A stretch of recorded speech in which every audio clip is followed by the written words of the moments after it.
Good morning and welcome to the Gainsborough Studio Felixstowe Television.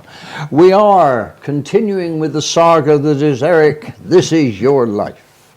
Episode 10 or 11, I'm not sure which, but it goes on. I've lost count of it. But what we'll do, we'll pick up from where we were, where you are now. You've moved within Seaford to a property called Dial House. That's right. And you gained access to that property because of the administrator at Westminster Cathedral, was it not?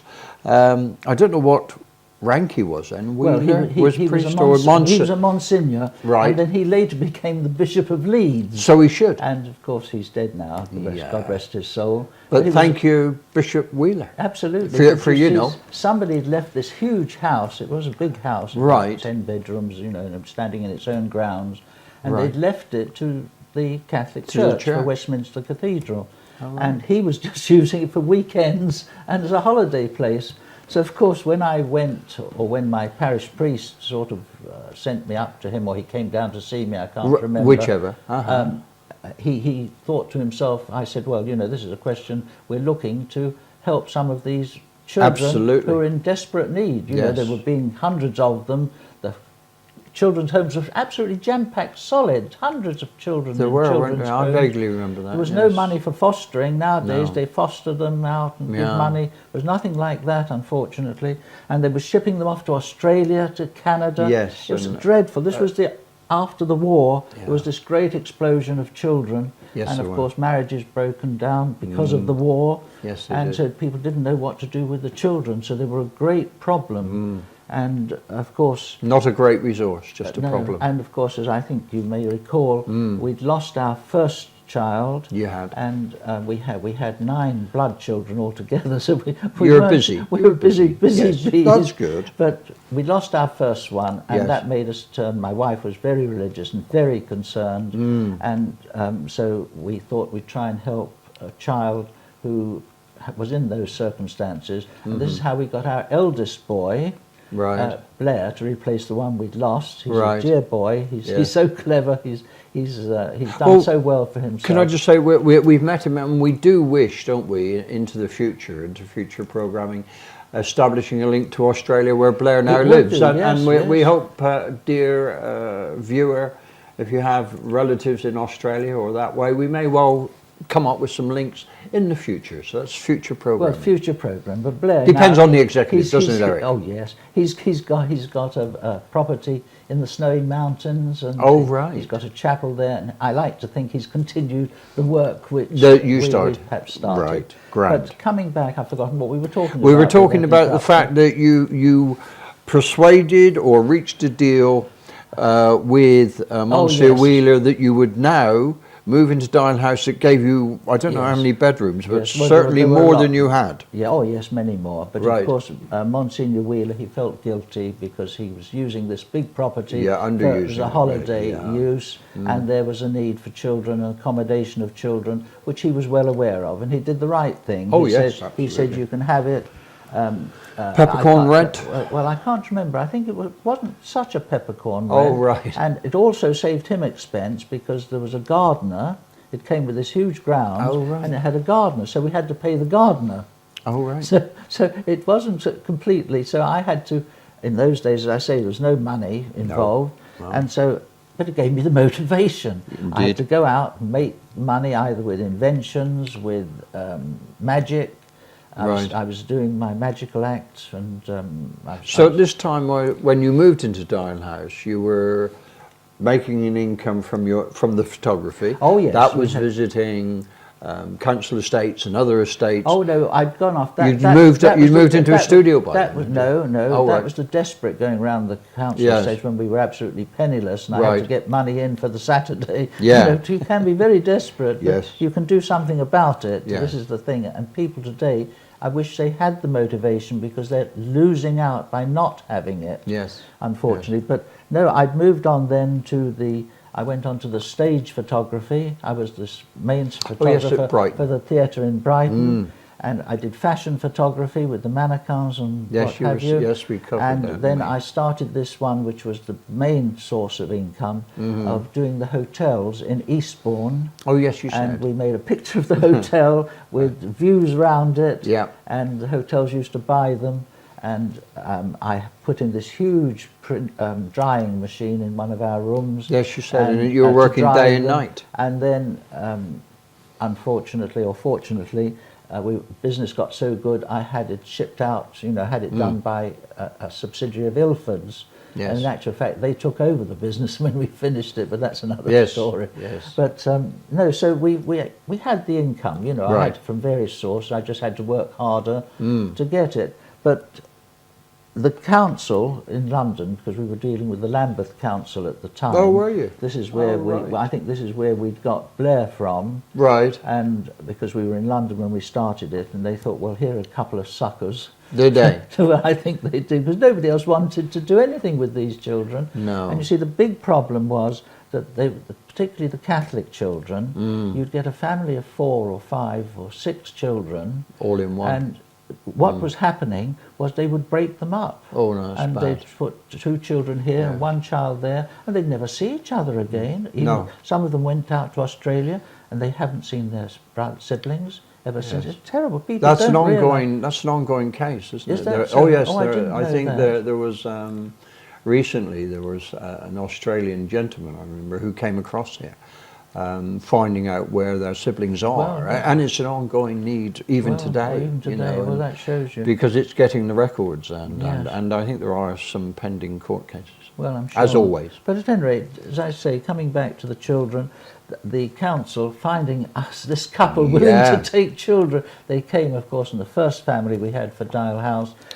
They said to us, well, there's 4 in the children. The mother is expecting another one by another father, I might add. What's it? Right. And they said the eldest girl now is over 5, and she's the children's homes. Then they had under the age of 5 and over the age of 5. Oh, so right. So there was a split the 4 there. of them were in the children's home, in the under 5 one. The eldest girl was now over 5, and they were going to move her to another children's home away from her siblings. Oh, right. So they, of course, came to us with this story saying, well, if you don't have them, the family's going to be broken up.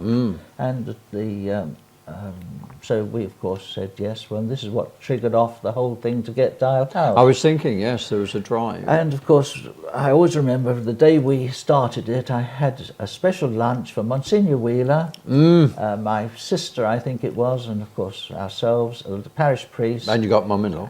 Pardon? You had mum-in-law. Mum-in-law? Mum-in-law was with you? Mum-in-law was there, but she didn't enter into Oh, did she like not? that. No, right. No. Okay. So we had that, and we were there sitting in the room, and I always remember to this day the 2 sisters walking in through the door, and I'm delighted to say that the eldest girl, I went to her 60th birthday party this year, earlier this year. So isn't it lovely? It is. And you've got to remember that where we were special was that although we didn't officially adopt the children, and the reason for that was because they had parents or people in the background somewhere, so they weren't free for adoption. No. They nevertheless came to us, and they stayed with us. We became Mummy and Daddy, and proof of the pudding is that Blair is in Australia today. Yeah. He's nearly, I can't remember, 65, 66. He's my contemporary, really. Marion is 60 now, and going downward. But they had 2 brothers, which were very sad, because they had been, they'd had some illness, I can't remember what it was a contagious illness. And when they came to us, because they were very troublesome, unfortunately, because and they'd apparently been locked in a ward, a hospital ward, these 2 boys, only little boys, 2 or 3 years of age, and they'd been locked in this ward. The only way they could be controlled, and they were still suffering from the illness on that day when we opened up, and they came to us, and we had to get to the doctor, and they had to be isolated. Yes. We had to put them in isolation because but it just shows you how children, the whole atmosphere has changed completely now, which is right. This is how it should be now, as it is today. But the responsibility for looking after was a local authority. It was Lambeth Council's obligation. Obligation. So did they assist in any way? I mean, in that, if they weren't having... They used to give us a minimal... some subsistence for the children. A minimum, but it didn't go anywhere. Just for example, for Christmas, to cover all their presents, all their food, all their... everything for Christmas, you know, and it's quite a big thing over Christmas, they used to give us 50p. 10 shillings. 10 shillings. That covered everything for Christmas. Amazing. But that was on that sort of scale. Yeah. You know what I so mean? that was a high standard of gruel that they could have. Nowadays, there's a standard amount and what's it. Yeah. But of course, in those days, it was all down to the officers concerned. And we found that I didn't realise it till later, but I think they were giving us some very minimal sum for looking after them. But I found out later they could have given us a lot more. But we didn't find that out till much Saving later. the ratepayer, if they can, Derek, in Lambert, a very important task of a local government officer. Yes, Bella. So we had this big house, and of course, what we were going to do for staff. Right. So I thought, well, we must try and help somebody. We were very... So in this big house, there was you, Marion, your mother-in-law. That's right. 5 of your own children. Yes. Joined by another 4 at this time. At that time. From. They were the 4 first. That's quite a few of you. That's quite a big lunch to prepare. Oh, it's quite a lot. It becomes a military logistical, not nightmare, but a lot to do. So you can see why I was rushing around. Yeah, I could see. But that motivation was good for me, you know, something which was very good. Right. But so we had to have somebody to help us, obviously. Indeed, we had the gardener, who we had to find the money for as well. Well, he came with the property. He came with the property. No, I had to still pay him, unfortunately. But was he able to provide you with vegetables and things? No, or it was purely ornamental? Ornamental garden, yes. Just cutting the lawns and cutting the hedges and what have you. Right. But coming back to thinking about staff, so I thought, well, we'll try and help somebody. But in those days, an unmarried mother was considered beyond the pale, yes. You know, if you had an illegitimate child. And it just shows you how different things are, because in those days, if a woman had an illegitimate child, the father of the child had to pay 15 shillings, or 75p a week, until the child was 14. And of course, this made all the young men very anxious not to be named or not to do it. Do you know what? Or if they did it, to take precautions. I did hear of a case in Plimpton whereby that paternity case was being heard, and the known father got 5 of his friends to go in the box and say that they had also had knowledge of this lady. And what the judge did, he made the award against all of them. Oh, good thing. But anyway, that's what I think, a thing which could be done today, which is very important. Yes. But anyway, coming back to Betty, she came to us with this little baby. I went to this society. I said we want a deserving case and who would benefit by it. As I say, because they didn't have any, they had got no support as they do today. Today it's a much better system. But so Betty came to us with the child, and we thought, well, this is fine. But then after a little while, I began to get a little bit worried about Betty, because she was very lazy. Right. And she didn't big do lady, very much. You said. A very big lady. Right. But she was saying that her baby, obviously I asked her, she said the father is a famous pianist. Fair enough, good. So I said to her, isn't he supporting your child? Oh, no. And I said, well, I'll pay for you to go down to my solicitor and sort it out, and you know, get the father to maintenance, because it's not right that he's had the child and there she is scrubbing floors and to keep going.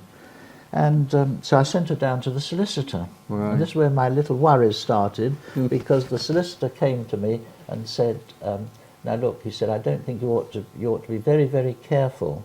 He said, because there's, you know, I've asked her a lot of questions, and I find that she's a prostitute. Whoops. Whoops. Whoops. and Father unknown.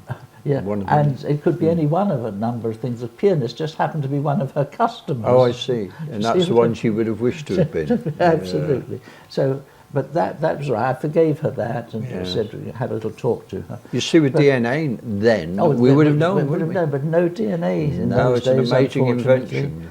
But then the thing which really cooked the books was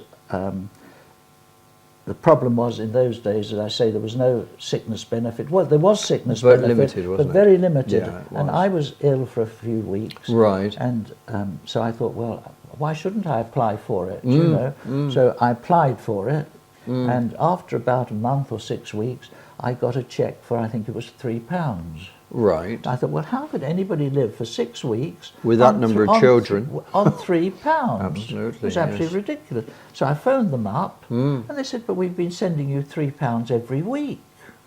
Oh, right. And I said, "No, you haven't. I certainly haven't." They said, "We've got your signature here." Oh, right. On it. It's been cashed in London. Don't forget, I was living in Seaford. Yeah. Cashed in London every Wednesday. What's it? That's when it made me suspicious, because I thought, well, it's a funny thing, but Betty always has Wednesday off, and she always goes to London on a Wednesday. Oh dear. So just to show you, this isn't. I mean, hopefully Betty's dead a long time ago, and it just shows you how if evil becomes ingrained in somebody, how you can't help them. Because I called her in, and I said, "Now look, Betty. This has come to light." She said, "Are you accusing me of taking your money?" And I said, "Well, it came in the post. We've got the signed things here." And I said, "Look, if you look at those signatures, you'll see, although it's my name, it's your writing." Dear me. "No, that's not." She denied that. It took me half an hour before I could get her to admit it. She admitted it. And so I said, "Well, then let's forget about it and what have you." But because she had that sort of in her, she said, "Well, I don't really want to continue here, you know, what have you."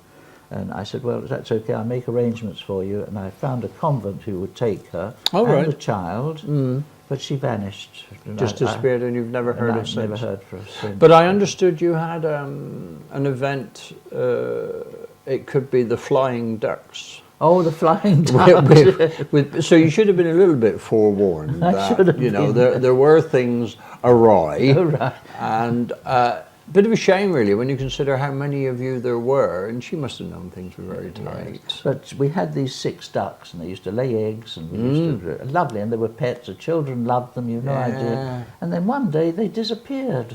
What, flown away? Gone. Call of the wild. We used to keep them in the garage and let them out in the garden, and they were very safe. There's no way they could get out.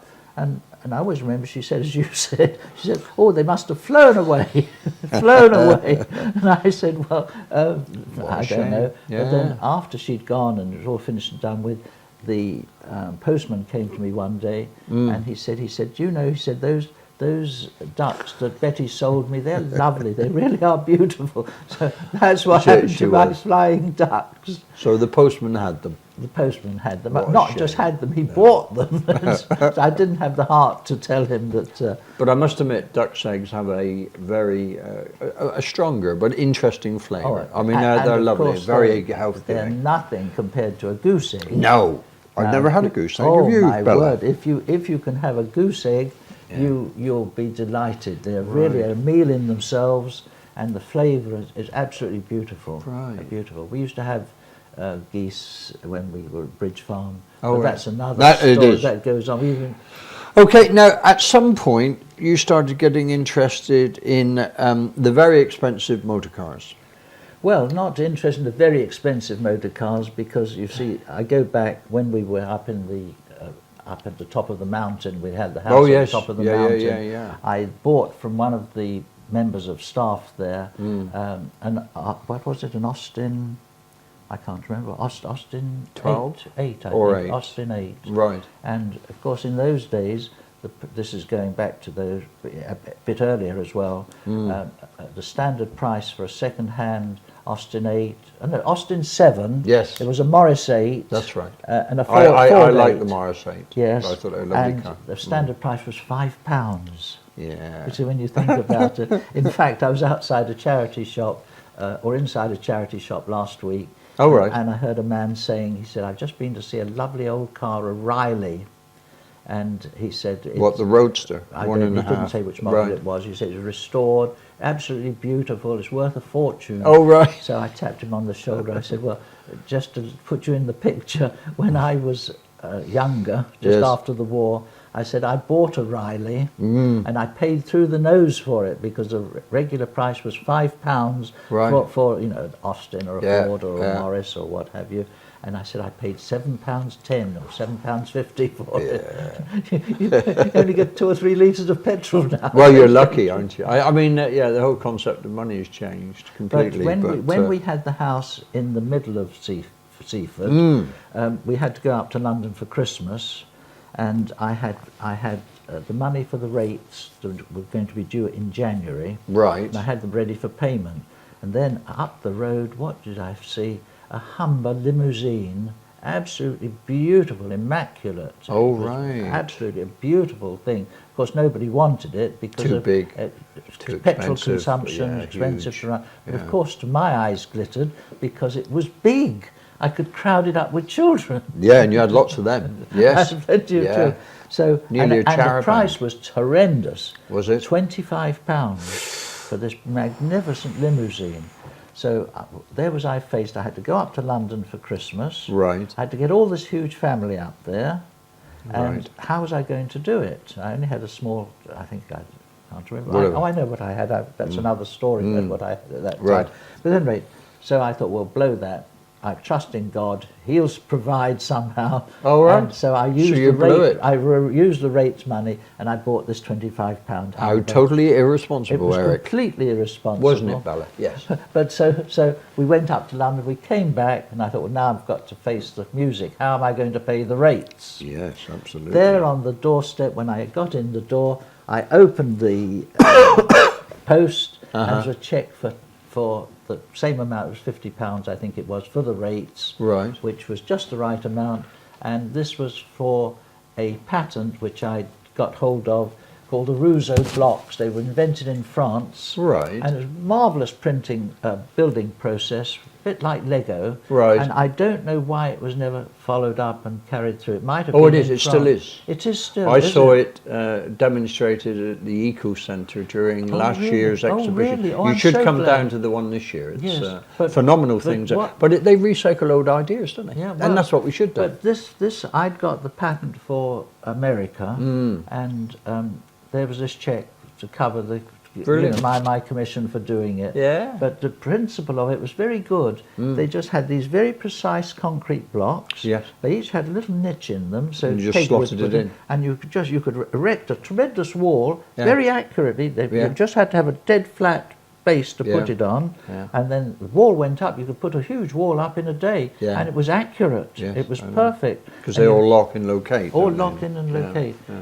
But you know, some of these ideas. You should look at Smeaton's Tower on Plymouth Hoe. That was built exactly on that principle, Really? but with locking stone that they made on shore. Really? So the whole thing is able to move. Yes. Because it's so there's give. Yeah. So because the 3 previous towers for Plymouth were lost to the sea. Were they really? Because of the big storms that rain. But see, what people don't realise there's is nothing that a lot new of in the these- world. Yes, but there's some wonderful inventions which have been let go. Yes, I now you take, for argument's sake, once again, about the same time as the Rousseau, another thing I was chasing up at that time was a new roofing method. Oh, and right. It was sheets, but Yes. they looked like tiles. Right. See what I mean? So you had these complete big sheets. So once again, you could go up, tack Bang, these, bang, bang, bang, back, and you have the whole roof done, completely watertight, and minimal cost, fraction of the labour. Could well be vested interests that stop these things. No, getting what off stopped the ground. that Oh, right. was a council estate in London. Oh, They right. built this huge council estate, Yes. and they did all the houses with it, but unfortunately the men who put them up Didn't know what to just put a tack in each corner. So the first time the wind blew, the roofs all came off. away, and it was never used again. But there's still today, this day, you know, there's still an opening for that, because I think it's a brilliant idea. Well, I think our current attempts at housing our own population are abysmal, appalling, and totally inadequate. Do you? I do. You know, the new techniques, etc., etc., they tend to be much more expensive, much more regulatory driven, and there are easier and better ways of doing it. I know. And if you go to Germany, you go to Canada, to Germany now, you can do it in England. Here now, you can buy a house, and you can literally have it shipped over from Germany, and it'll be up in 3 days, and much cheaper than if you do it. Well, they built a couple of those again at Excel for the Eco Exhibition. Did they really? So you should come down this year. I would love to come. We'll go. Yes. Anyway, look, dear listener, we're still in Dial House, aren't we, in Seaford? Now, we got to the point, I think, where you were being looked to probably to take even more children, but I think also the Monsieur wanted to have his house back, didn't he? Yes, that's a good point. So he was becoming a fixer in your life from a point of view of perhaps offering you a new horizon in a new town. And I believe this concerned the Duke of Norfolk, no less. It was indeed. This is the late Duke. Well, so can we put a taster out for our viewer for the next time? Yes, by all means. So you see, there'd been this convent in Arundel in Sussex for 100 years, St Wilfrid's Convent. Right. And this... I take it there were no longer any nuns there? Well, the nuns, they had their main headquarters at a nearby seaside town. Oh, right. And they wanted to give up this building, A, because it was so huge, B, because it was so dilapidated, and C, because it didn't have any current services. It only had gas and and a little bit of electricity. Yeah. And so they wanted to give it up. Just outside of Arundel, there's Poor Clare. That's another story. I'll tell you about the Poor Clares. No, I thought I had a lot to do with the Poor Clares. Did you really? Oh, yes. Yes. That's an enclosed order. It is, yes. And we must talk about that next time. Right. But there was this huge building. Monsignor Wheeler came to me and he said, you know, I know you want a lot of children, but he said, I don't know whether this building might be too big for you. So it's got 70 rooms. Wow. It was huge, so I went to have a look at it. I went up the high street in Arundel. Yes. There was the main castle gates, and from the main castle gates, treading up the hill, is this huge building which looks like the castle. Yes. And that was Arundel. Well, it wasn't Arundel Priory then, it was St Wilfrid's Convent. Oh, right. I named it Arundel Priory because I thought I'm not going to bring my family up in St Wilfrid's Convent. No. And so I renamed it. I did a bit of research and I renamed it Arundel Priory, and it's been Arundel Priory to this day, and it is known to this day as Arundel Priory. Okay. So join us in the next episode where we may be moving from Seaforth to Arundel along the coast. To the other end of Sussex, where, I don't know, it's nearly the tribes of Israel you're carrying, Eric, isn't it? I mean, because one would assume your family of, 9, 12, 13, 14, may be rising even further. It might be, yes. Okay. In fact, it did. And I haven't even told you about the schooling in Dial House. No, not yet. Because, well, we'll continue that next time. I think the clock has beaten us yet again. Yes, yes. So this is a never-ending story of Eric's life. And bear in mind, he continues to live it. So we're adding to it every day. Thank you for watching. Look forward to seeing you again. Bye-bye.